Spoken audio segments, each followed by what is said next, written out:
嘿，各位小伙伴，大家好。前面几讲呢，我们提到写论文的一个要点，就是首先要明确我们的研究目标。在我们的引言中呢，我们一般需要论证我们研究目标的合理性，而这一论证通常要通过文献综述来完成。这一讲呢，我们就来谈一谈做好文献综述的两个基本要点。在这里，我想先引用一下《论语》中的名句：“学而不思则罔，思而不学则殆。”也就是说，学而没有自己的思考，容易陷入迷信；学多了反而会无所适从。反之呢，自顾自的思考而不去借鉴前人的经验，会耽误自己；想太多呢，反而会陷入死角。我觉得用《论语》的这句话来概括文献综述中的两个基本点最合适了。这两个基本点就是在文献综述中，我们要做到：第一，要有所学；第二，要有所思。有所学的意思就是在文献综述中，我们首先要展示我们对现有文献中与我们所研究的问题密切相关的所有知识有一个全面的了解。也就是说，我们的文献综述要尽可能的包括所有的相关的主要文献。如果我们在研究某一个问题，却在论文的论述中遗漏了与该问题密切相关的一个重要文献，那么在审稿人的眼中，我们的研究是不专业的，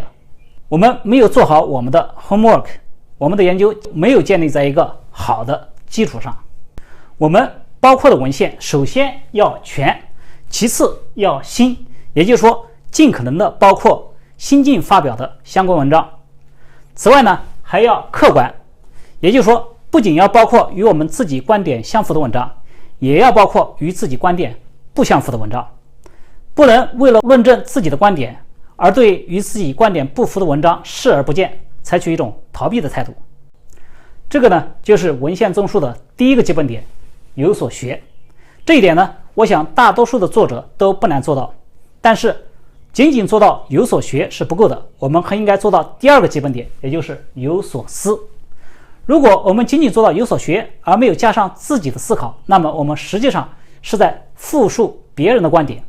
而不是在写我们自己的议论文。在文献综述中，我们真正应该做到的是把我们从文献中学来的资料作为论据来论证我们自己的观点。这里呢，我们说有所思实际上包含了两个层次的思考。第一个层次就是我们首先要对我们所使用的所有文献有一个基本的评判，我们要利用我们的 critical thinking 判断我们所使用的文献它的有效性和可靠性，也就是 validity 和 reliability。 有时候呢，还需要判断它的优势、劣势和局限性，也就是 strength 和 weakness， 以及这个文献它与我们所研究问题的相关程度和重要程度，也就是 relevance 和 significance。 这样做呢，是为了在我们自己的论述中能够使用真正可靠和有效的论据。有所思的第二个层次就是我们对文献中的资料要做出自己的分析。我们可以把来自不同文献中的资料进行归纳总结，发现规律。我们也可以把文献中的资料和某一个具体情况相结合，做出演绎分析。我们还可以通过素因分析提出自己的假说。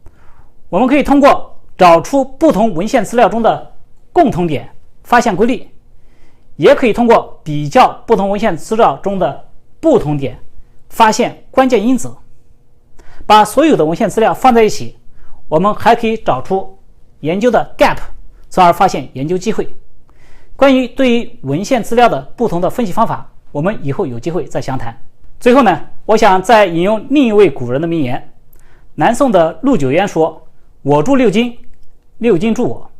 我们在写论文的时候做文献综述，我们的宗旨最好是六经著我，而不是我著六经。